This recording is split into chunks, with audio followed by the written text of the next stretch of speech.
Halika't pag-usapan natin ang isang napakalakas na ideya, yung hindi natin mahula ang kalikasan ng tagumpay at pagsubok, at kung paanong may isang puwersa na tila hinuhubog ang lahat ng ito. Okay, para simulan ng ating kwentong mayon, ito yung linya na kailangan nating tandaan. Baka hindi lahat ng bagay sa buhay natin ay tayo talaga ang may kontrol. So, para maintindihan natin to, wag muna nating isipin yung mga malalalim na pilosopiya. Magsimula tayo sa isang simpleng at modernong eksena. Imagine nyo to ha, isang kwarto lang sa motel. Walang special, ordinaryo lang. At sa loob niyan, may isang novelista, si Cormac McCarthy. Nagsusumikap, nagsusulat, pero di pa siya masyadong kilala noon. Tapos bigla, may kumatok. Isang katok na babago sa lahat. Isang katok na hinding-hindi niya inaasahan. At pagbukas niya ng pinto, may mensahero pala. Ang dala? Balita na nanalo siya ng MacArthur Genius Grant. At kasama nun, itong halaga na to. Isipin mo, biglang nagbago ang lahat para sa kanya. So, paano mo iintindihin ang ganyang klaseng pangyayari? Diba? Yung isang iglap lang, biglang umikot yung mundo mo for the better. Swerte lang ba talaga to? O baka may iba pang naglalaro dito?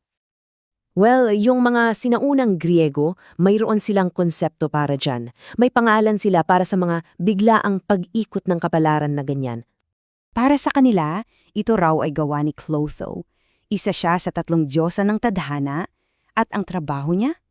Siya yung parang humahabi ng sinulid ng buhay natin.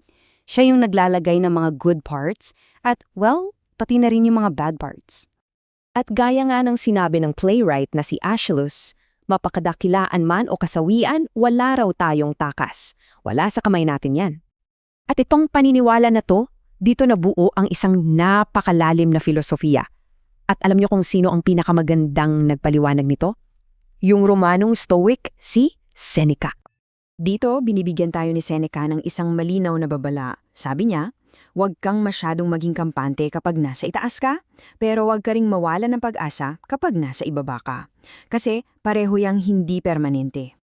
At ito ang napakagandang paglalarawan niya kung paano gumagana ang pagbabago.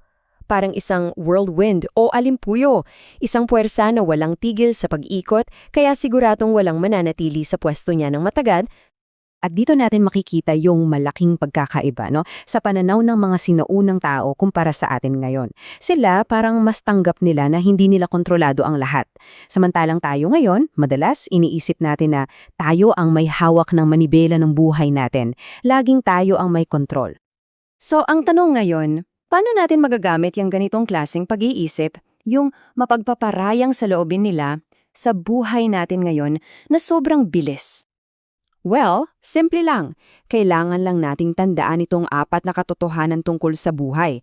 Isipin nyo to, na parang mga paalala sa gitna ng alimpuyo. So, anong pinakapunto? Simple lang. Tandaan natin na ang lahat ay nagbabago at hindi natin hawak ang lahat ng bagay.